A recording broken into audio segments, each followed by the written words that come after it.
என்ன படிக்கிறீங்க?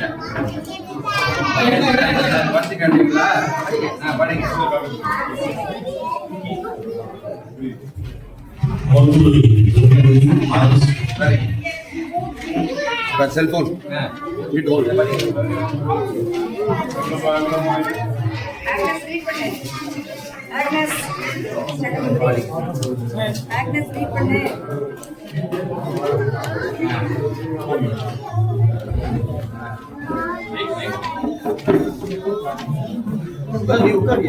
நீங்க படிங்க, நீங்க படிங்களா? படிங்க.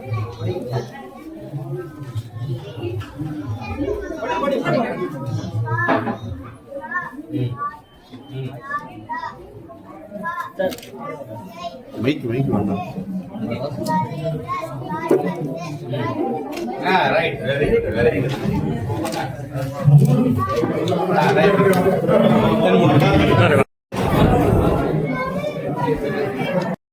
பள்ளி கொஞ்சம் போயிடுவாங்க,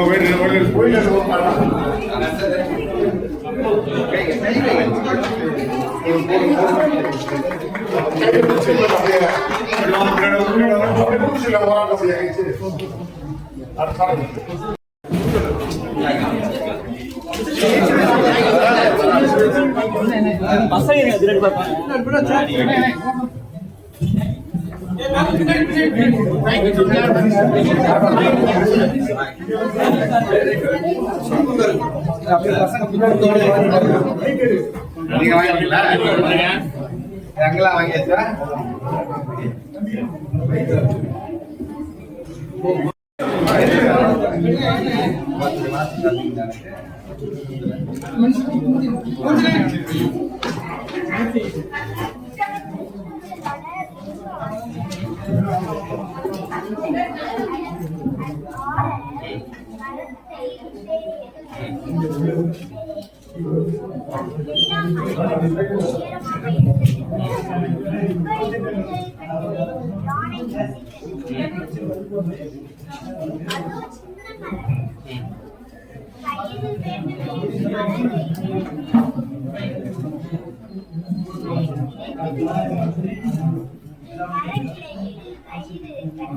சரி, ஓகே.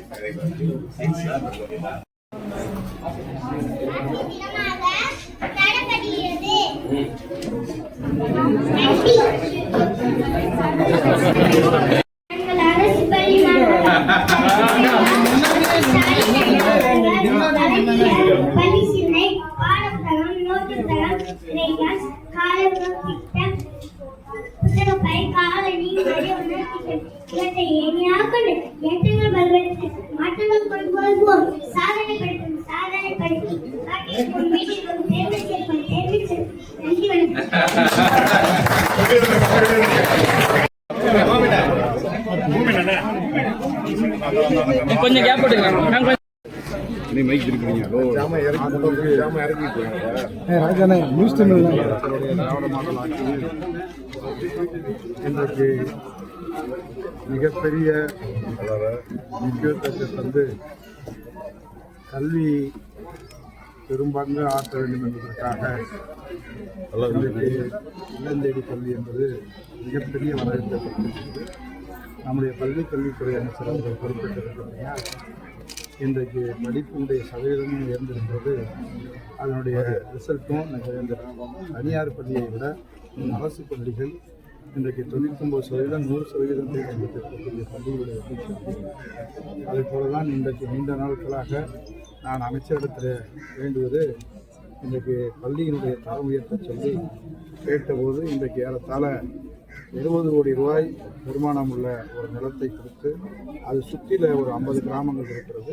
அதிலையும் NH ரோட்டின் மேலே இருக்கக்கூடிய நம்முடைய சிட்டிகுளம் ஊராட்சி இன்றைக்கு உயர்நிலைப் பள்ளியிலிருந்து மேல்நிலைப் பள்ளியாக தரம் உயர்த்தி கொண்டிருக்கிறார்கள். அதை போல குடிக்குளம் பஞ்சாயத்தில் 8 வரைக்கும் இருக்கிறது உயர்நிலைப் பள்ளியாக தரம் உயர்த்திக்கிறது. மிகப்பெரிய அளவில் பள்ளிக்கு கல்விக்கு எந்த அளவுக்கு முக்கியத்துவம் முதலமைச்சர் கல்வித்துறை அமைச்சர் நம்முடைய அன்பில் மயிர் பெய்யாமலை அவர்களுடைய காலத்தில் இன்றைக்கு படிப்பு எண்ணிக்கை உயர்ந்திருக்கிறது, தரமும் உயர்ந்திருக்கிறது. இது ஏறத்தாழ ஒரு மிடில் ஸ்கூலில் எந்த அளவுக்கு அந்த பிள்ளைகளுடைய அறிவுத்திறன் வளர்ந்திருக்கிறது என்பதை நீங்கள் எல்லாம் பத்திரிகை தொலைக்காட்சி நண்பர்கள் பார்க்கக்கூடிய அளவில் இருக்கிறது.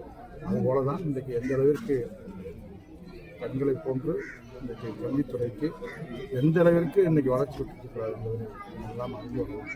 எனவே எங்களுக்கு தரம் உயர்த்தி கொடுத்த கல்வித்துறை அமைச்சர் அவர்களுக்கு மாவட்டத்தினுடைய சார்பில் கல்வித்துறை சார்பில் நன்றிகளையும் பாராட்டுகிறேன்.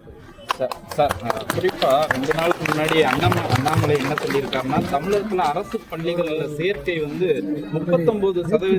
37% குறைஞ்சிருச்சு. இந்த ஆட்சியில் தனியார் பள்ளி தான் சாதகமாக இருக்குது அப்படின்லாம் ஒரு ட்வீட் போட்டிருக்காரு. ட்வீட் போட்டதை ஒரு பெரிய நியூஸாக பண்ணி கேட்குறேன். பரவாயில்ல. நேற்று நான் அண்ணா யூனிவர்சிட்டியில் இதில் காரணம் இருந்தாலும் நீங்கள் கேட்குறீங்க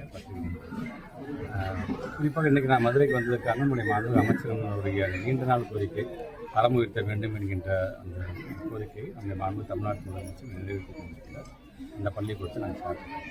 என்னுடைய அறிவிப்பில் ஒரு 2 அறிவிப்புகளாக இன்றைக்கு இந்த சத்திரப்பட்டி பள்ளிக்கூடத்தில் குறிப்பாக ஒவ்வொரு பள்ளிக்கூடத்திலும் இருக்கின்ற ஒரு லைப்ரரிக்கு ஒரு புத்தகம் இவ்வளோ நம்பர் ஆஃப் புக்ஸ் நம்ம கொடுக்கணும் அப்படின்னு ஒரு ஃபஸ்ட்டு ஃபேஸில் ஒரு 6700 ஸ்கூல்ஸ்க்கு நாங்கள் அங்கே இருக்கிற நூலகத்தில் ஒரு ஸ்கூலில் புத்தகம் வழங்குகிறோம். அதில் 25 கோடி ரூபாய் மதிப்பீட்டில் தளவாட பொருட்கள் ஒட்டுமொத்தமாக ஒரு 7000 ஸ்கூலுக்கு அதுவும் ஒரு ஃபஸ்ட்டு ஃபேஸில் தளவாட பொருட்கள் கிட்டத்தட்ட இந்த பள்ளிக்கூடத்துக்கு மட்டும் பார்த்திங்கன்னா கிட்டத்தட்ட ஒரு 40,000 மேற்பட்ட ரூபாய் மதிப்பீட்டில் ஒரு தளவாட பொருட்கள் வழங்கி இது 2 அறிவிப்புகள். இப்போ நீங்கள் கேட்ட கேள்வி மாதிரி சொன்னால் இந்த ஆண்டு மட்டும் கிட்டத்தட்ட பார்த்திங்கன்னா நமக்கு ஒரு 4 லட்சத்துக்கும் மேற்பட்டிருக்கின்ற மாணவர்கள் நம்மளுடைய அரசு அவர் சொன்னால் இன்னும் யூடிஎஸ் ரிப்போர்ட்டில் அது இன்னும் அப்டேட் ஆகலை. ஒட்டுமொத்த இந்தியாவிலுமே எங்கேயுமே அப்டேட் ஆகலை. ஸோ அவர் பழைய ரிப்போர்ட் ரிலீஸ் பண்ண வச்சு அவர் சொல்லிட்டு இருக்காங்க. மற்றொன்று அரசு பள்ளி அப்படிங்கிறது வரும்போது இது வந்து ஒரு சேவை மனப்பான்மையோடு நடத்தக்கூடிய ஒரு எல்லாமே சரி. தனியார் பள்ளிகள் என்பது என்னதான் அது ஒரு கல்வி சார்ந்த ஒரு அறிவை புகட்டுகிறார்கள் சொன்னாலும் அவங்க வந்து ப்ராஃபிட் அண்ட் லாஸ் பார்க்கக்கூடியது தான், தப்பு கிடையாது அதனால். ஆனால் நம்ம அரசு பள்ளி என்பது நமக்கான ஒரு சேவை வழங்கக்கூடிய வெறும் 4 பிள்ளை தான் சார் ஊரில் இருக்கனால அந்த 4 பிள்ளைக்கு ஒரு கட்டடம் கட்டுவோம், அந்த 4 பிள்ளைக்கு ஒரு டீச்சர் வைப்போம், அந்த 4 பிள்ளைகளுக்கு நாங்கள் பாடம் நடத்துவோம். அரசு பள்ளி மட்டும் இது மட்டும் இல்லாமல் ஆதிதிராவிடர் என்று சொன்னால் அந்த நலம் சார்ந்து ஒரு பள்ளிக்கூடத்தை நடத்துவோம். பழங்குடியினர் என்று சொன்னால் அந்த மலை ஏறி போய் அங்கே ஒரு ஸ்கூலை வச்சு அந்த பழங்குடியின் மக்களை வந்து நாங்கள் வந்து கல்வியை நாங்கள் கொடுத்துருக்கோம். எங்களை பொறுத்த வரைக்கும் எங்கே அடர்த்தியாக இருக்கிறாங்க அங்கே போய் நம்ம ஸ்கூல் நடத்தினா நமக்கு மிகப்பெரிய நமக்கு ஒரு வருமானம் இருக்குமே என்று நாங்கள் கண்டிப்பாக நினைக்கிறது. எந்த அரசாங்கமாகவே இருந்தாலும் இது சேவை மனப்பான்மை செய்யப்படுது. அந்த யூடைஸ் ரிப்போர்ட் என்பது முழுமையாக அது அப்டேட் ஆகி வரும்பொழுது உங்களுக்கே தெரியும் எந்த அளவுக்கு நம்ம வேண்டியிருக்கேன். இப்போ ஒரு பள்ளிக்கல்வித்துறை அமைச்சர் நானே சொல்கிறேன், கிட்டத்தட்ட 4 லட்சத்துக்கும் மேற்பட்ட மாணவர்களை நாம் அன்றைக்கி தான் சேர்ந்துருக்கோம். தனியார் பள்ளியின் போது எல்லா தனியார் பள்ளியிலும் எல்கேஜி யூகேஜிலேருந்து தான் அவங்க ஆரம்பித்து கொண்டு போவாங்க. நம்ம அரசு பள்ளின்னு என்று வரும்போது கிட்டத்தட்ட 2381 ஸ்கூல் தான் எல்கேஜி யூகேஜியோடு இருக்கப்படுது. மற்ற எல்லாமே 1ஆம் வகுப்புலேருந்து இருக்கப்படுது.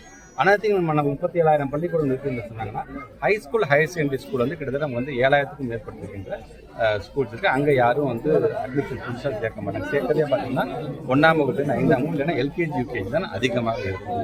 ஸோ இது எல்லாத்தையும் கணக்கில் வைத்துக்கொண்டு தான் ஒட்டுமொத்தமாக தமிழ்நாடு முழுவதும் இன்றைக்கி நாங்கள் 4 லட்சம் பேருக்கு நாங்கள் சேர்த்துக்கிறோம். ஸோ அது சார்ந்து அவரும் அதை உணர வேண்டும். இல்லை இது அரசியல் பார்க்காம நான் மாணவ செல்வங்களுடைய நலனோட அக்கறையோடு தான் நான் சொல்லியிருக்கேன் என்று சொன்னாலும் அந்த கருத்து கண்டிப்பாக ஏற்றுக்கொள்ளப்படும். அது சார்ந்து என்னென்ன செய்ய முடியும். கடைசியா அந்த சசிகாந்த் எம்பி வந்து கல்வி நிதிக்காக உண்ணாவிரதம் இருந்தாரு. ஆனா திமுக சார்பில் நீங்க பள்ளிக்கல்வித்துறை அமைச்சராக இருக்கீங்க, போய் ஒரு ஆதரவு தெரிவிக்கலாம் அப்படின்னு பரவலா பேசுறாங்க. ஏன்னா நீங்களாம் தெரிவிச்சிருக்கலாம் நேரடியா போய். இல்லை, நான் பத்திரிகை பார்த்துருக்கு. நேற்று நம்முடைய நாடாளுமன்ற தலைவர் வந்து கனிமொழி எம்பி மேடம் கூட போய் பார்த்து வந்திருக்காங்க. ஸோ இதை பொறுத்தவரைக்கும் ஒட்டுமொத்தமாக ஒரு ஆளுங்கட்சி என்று இல்லாமல் தோழமை கட்சி நாங்கள் எல்லாருமே தான். நாங்கள் ஒரு பக்கம் உரிமை குரலாக டெல்லிக்கு போயிட்டு வந்துட்டே இருந்தோம்னா அவர் வந்து தன்னுடைய பங்குக்கு தாமும் நம்ம நாடாளுமன்றத்துடைய கவனத்தை ஈர்க்க வேண்டும். ஸோ இது எல்லாமே பார்த்தீங்கன்னா அந்த அரசாங்கத்துடைய கவனத்தை ஈர்த்து அதை செய்ய வேண்டும் என்கிற எண்ணத்தில் தான் ஒவ்வொருடைய ஆர்ப்பாட்டமும் போராட்டங்களும் இன்றைக்கி நடைபெறுகிறது. ஒவ்வொரு விதத்தில் அது நடைபெறுகிறது. அவ்வளோதான். இப்போ அவர் வந்து தன்னுடைய உடலை வருத்தி கொண்டு இருக்கும்போது ஏன்னா அவரெல்லாம் பார்த்தீங்கன்னா ஒட்டுமொத்த தமிழ்நாட்டிலே அதிகப்படியான வாக்கு வித்தியாசத்தை வெற்றி பெற்றார். ஸோ ஒரு ஆதங்கம், ஒரு இளைஞனாக ஒரு ஆதங்கத்தோடு இன்றைக்கி அவர் அதை வெளிப்படுத்துகிறார். வெளிப்படுத்துகின்ற முறை அவருக்கான முறை.